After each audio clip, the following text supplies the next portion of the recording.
All right, everybody. Logan Alec, CPA here. Just a little while ago, Donald Trump signed an executive order. The purpose of this executive order is to increase deregulation in order to enhance economic recovery. We haven't seen this executive order yet, but I'm going to show you some remarks that he made and tell you more about what he said about this executive order later in this video.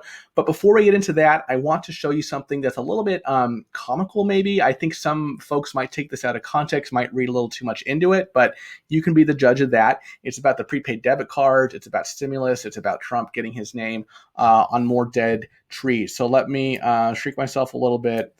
I'm going to go to the proper timestamp.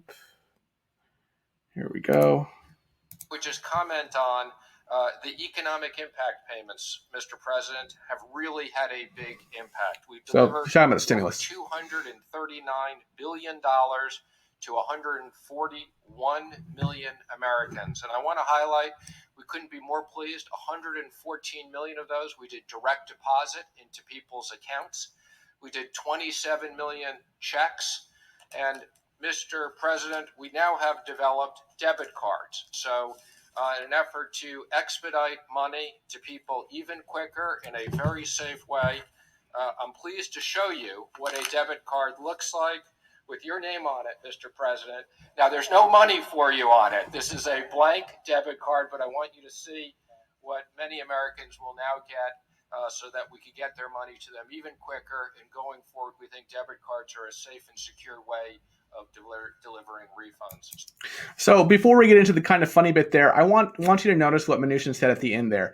Going forward, we think debit cards are a safe and secure way of delivering refunds. So some have speculated that maybe these debit cards are paving the way for UBI, something like that Automatic Boost to Communities Act, $2,000 a month.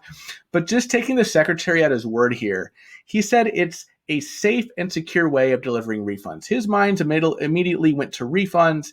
Well, first of all, it went to how quickly, this can help people get their stimulus quicker.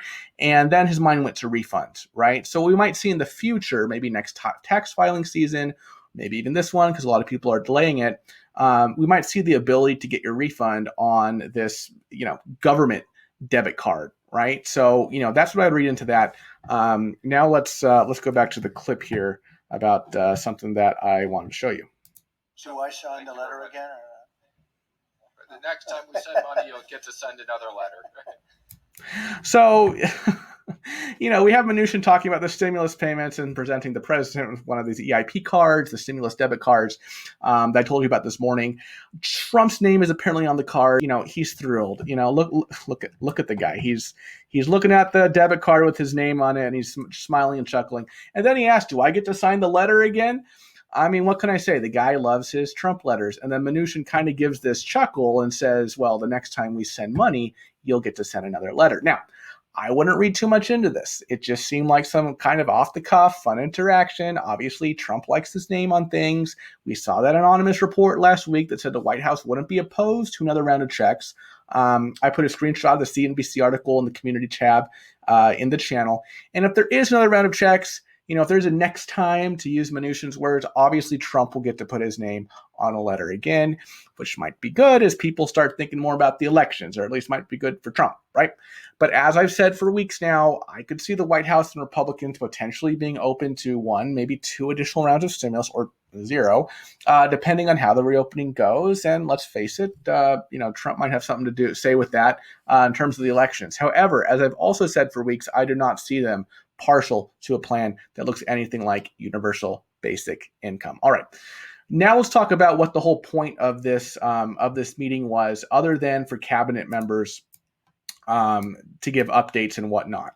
So it was for Trump to sign this executive order on deregulation. So Trump was complaining, hey, we build a car and we have to go to 12 different countries to build a car. I want to build a car in one country.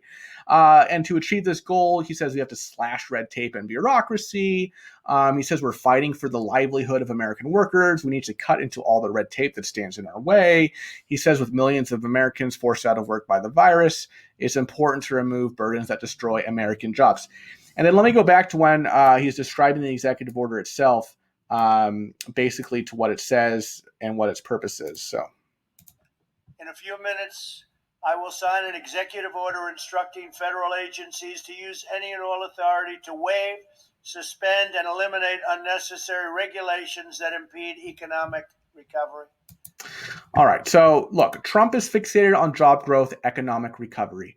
Again, I haven't seen the executive order, but it appears that it gives government agencies immense power to waive, suspend, and eliminate unnecessary regulations that impede economic recovery. That's literally what Trump said.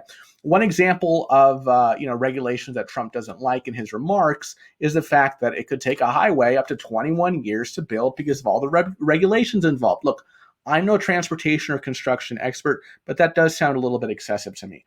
But we do know that some regulations exist for the public good and for public safety. I probably would take some solace in the fact that a federal bridge I'm on had to pass all kinds of safety regulations and whatnot. So, I don't know what kind of regulations these agencies are going to waive, suspend, and eliminate, but clearly Trump's main goal here is job growth and economic recovery. And it appears that he's willing to get rid of these regulations in order to achieve that, which may boost the economy a bit in the short term, but I have to think sometimes that regulations are put in place for a reason, and sometimes a good reason, and I have to wonder what the long-term ramifications would be of sidestepping these regulations in order to achieve short-term growth.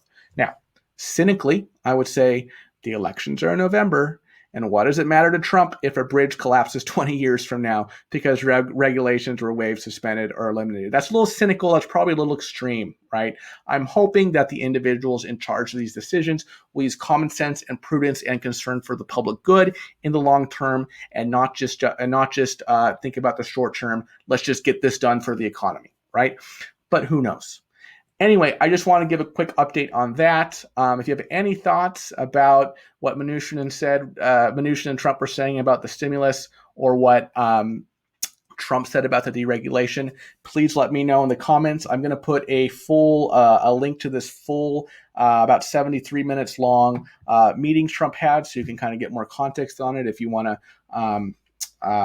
watch that yourself. Anyway, please be sure to like and subscribe if you like these updates, and also check out the free stuff in the links below. Bye-bye, and I will, of course, see you next time.